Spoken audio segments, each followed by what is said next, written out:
Hi, my favorites. Welcome back to my YouTube channel. So this is Favor Fashion House, and in today's video, we're going to be learning how I made this shirt and palazzo pint. But this is just a shirt tutorial. I already have a tutorial on my channel where I made palazzo pint, elastic waist palazzo pint. So I'm going to be putting the link in my description box so that you can go and watch it.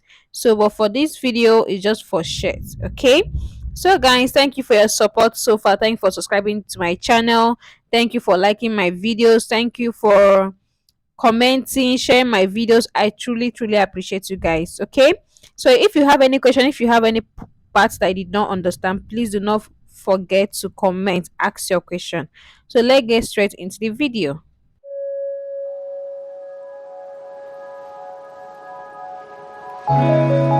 So guys, this is the fabric I'm using, my pattern paper, tape, ruler, and buttons. These are the buttons I'm going to use. I use only 5 buttons. For the material, the name of the material I don't know, but I promise you guys that I'll start asking the names of material first.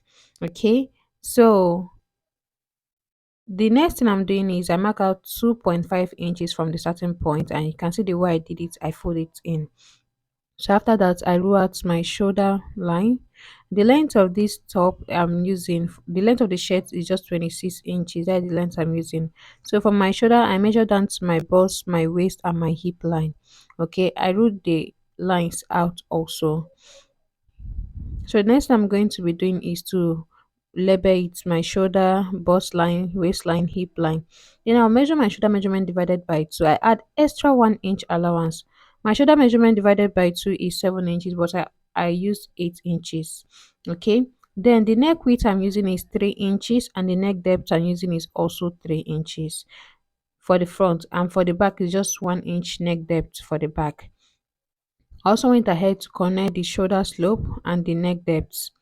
So the next thing I'm doing is from that shoulder slope, I measure my armhole measurement. How to get your armhole measurement is by dividing your bust by 6. Whatever you have, you add extra 1.5 inch allowance. And after that, I'm going to find the midpoint of my armhole and I mark it out. Then the next thing I went ahead to do is to input my horizontal measurement, my bust divided by 4, my waist divided by 4, and my hip is divided by 4. And I added extra 1.5 inch allowance both for ease and for sewing. So I went ahead to connect my armhole measurement and also draw out my back neck depth. So what I'm going to be doing next is from that shoulder line, I'm going to minus 1 inch. Okay, I mark out 1 inch. I'm going to cut it out. Okay, this 1 inch we're going to connect it back on the while cutting the back pattern. Okay, so I went ahead to connect my bust to my waist and my waist to my hip. So I'm going to cut this pattern out right now.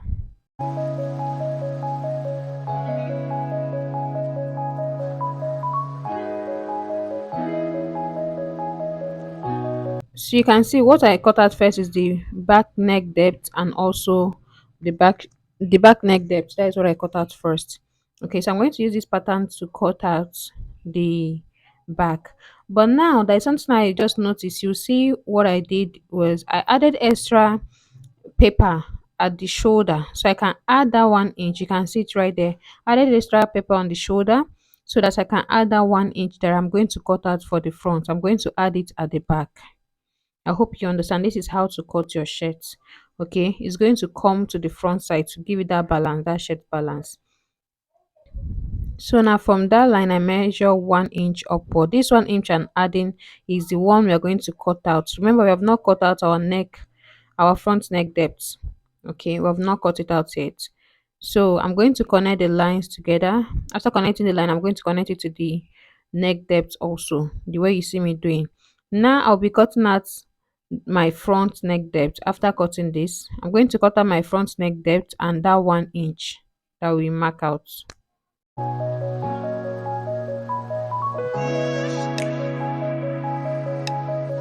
So now if you cut after cutting, see this is how it's going to fold while once you are done, once you cut on the paper on your fabric. Okay, so if you open your pattern up and it's looking this way, that means you're on the right track. So the next thing I'm going to do, I'm going to fold this fabric into two. I'm going to cut the back piece first. The back is going to be on a fold. Okay, do not forget the back, the center of the back is going to be on a fold. So I'm going to cut it, and while cutting, I'll be adding ½ inch allowance all the way around, from the neckline to shoulder to the armhole and to the side. I'll be adding ½ inch allowance all the way down.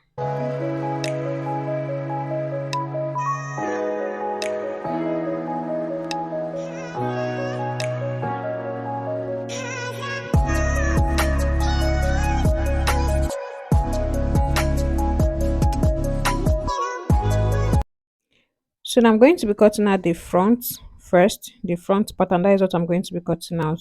This fabric is very, very sleepy, like it's just moving around. That's why I have to use this weight to hold it down. You can see I also fold in that 2 inches that we fold in while cutting the front. I also fold it in on the fabric. Okay. Then after folding it in, we're going to cut it out. And while cutting, I also added ½ inch allowance all the way around, just the way you see me doing.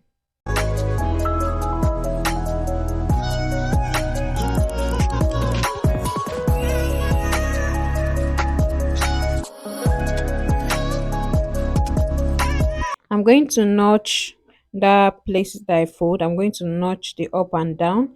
Then I will open it up, like I will open it into two. You can see this is how it's looking. It's on a fold right now, so I'm going to open it, like open it into two. Okay.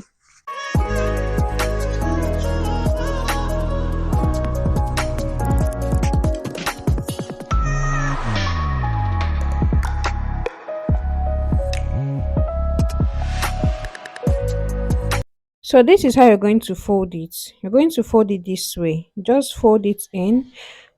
Maybe after putting your gum stir, but I did not use gum stir on my own. Okay, I don't want to use gum stir. So I'm going to fold it first, then you fold it again to that place you notched, then you sew it all the way down. You do the same thing on the other side, just the way you see me indicating in this video. So now after folding, the next you're going to do, maybe before folding or after folding any of them, is just join it on the shoulder. Front side facing each other, you join it on the shoulder first, then you fold it down. So after joining it on the shoulder and also folding the where the buttons are going to be, so the next thing I'm going to do now is to cut out my collar. Okay, I'm folding this paper into two. I'm going to measure around my neck, from one side of my neck to the other. So I'm going to measure it, trying to know what I have, whatever I have. So I'm going to divide it into two, because I'm folding this my paper into two, as you can see. So I'm going to divide it into two and start cutting. First of all, I mark out a line where I'm going to start from. So you're going to start from the folded edge. Okay, you measure what your round neck is divided by two. You also mark it out. First of all, we cutting out the shoulder stand before we cut out the collar stand before we cut out the shoulder stand. So what I did was, from that point I find the midpoint of my collar stand. Then from the open side I went up by ½ inch. Then I connect it all the way to the center, to that midpoint. So from the folded edge I'm going to measure 1 inch all the way around. So once you get to this side, that new line where you curve it from, that's where you're going to measure your own 1 inch. So after that, we're going to connect the lines together. So guys, I will try my possible best to make sure my next tutorial I'll be using visible marker or pencil, because I notice this is not really visible the way it should be. So I'm going to curve it just from that, as you can see me doing, just curve it, give it that curve at the end. So you go ahead and cut it out. Then after cutting it out, the next we're going to do is to cut out our collar.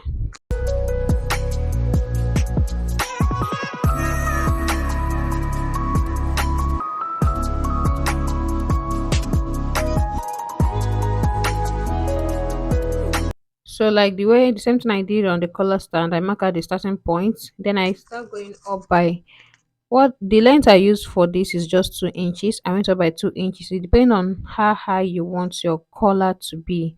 So the length I want mine to be is 2 inches. Okay, so from the folded edge I went up by ½ inch. Okay, Then from the open side, I went in by 1 inch. You can see the way I'm connecting it. I'm connecting it from the down side to the up. I hope you understand what I'm saying.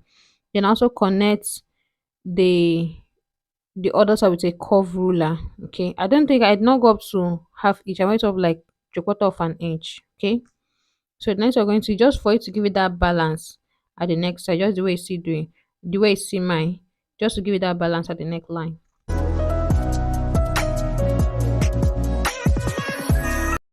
So now folding my fabric into four, the way you see me do, I want to cut it together with the lining. Okay, one is going to be for the main fabric, then one is going to be for the lining. If you want, you can also put gums there for your own, or there's this light gums there, but I did not use any gums there for this my collar. But when I was sewing my collar stand, I just added a little bit of the gums and the light gums there. Okay, the very light one, I added a little of it on the collar stand.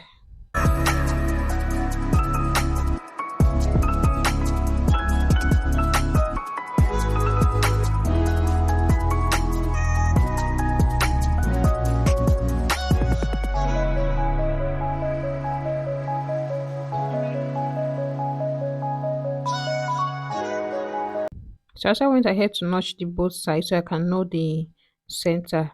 Okay, this is the collar and the lining, the collar and the lining. So we're going to join it together, front side facing each other, then we'll sew it. The way you see me indicating in this video, you leave the other side open. Okay. Then after sewing it, this is how it's looking. I've not ironed it yet. There was no light. So I just have to continue. So now from the cuff side of this collar stand, the cuff side, you're going to match it together, front side facing each other where that notch is. And you put the other one on the down part, just the way you see me indicating in this video. You join it, then you're going to start sewing it the way you see me indicate in this video also. Okay, you sew it from that curve all the way to the other curve. I hope you understand. Please, if you have any question you did not understand, please do not hesitate to comment on the comment section. I will answer you. Okay. So after stitching it together, this is how my collar stand is looking. Is coming together. So now look at what I was talking about. The collar stand, I have to add a little bit of light gums there to it. Okay. Then I pin it together from the center of my shirt. I pin it together all the way to the other edge, just the way you see me doing on this video. Then I'm going to sew it together. After sewing it, first of all, I pin it from the front. I stitch it from the front, then this is the back right now. So I'm going to fold it half inch, just the way you see me doing, half inch. I'm going to fold it this way, then I will stitch it all the way to the other edge. So after sewing it, this is how it is looking. Then the next I'm going to do is my armhole measurement. I'm going to join my armhole together so I can close it. After joining it together, I'm going to close it with 1 inch. I'll close it with 1 inch. I'll also do the same thing on the other side. Join the armhole together and close it with 1 inch.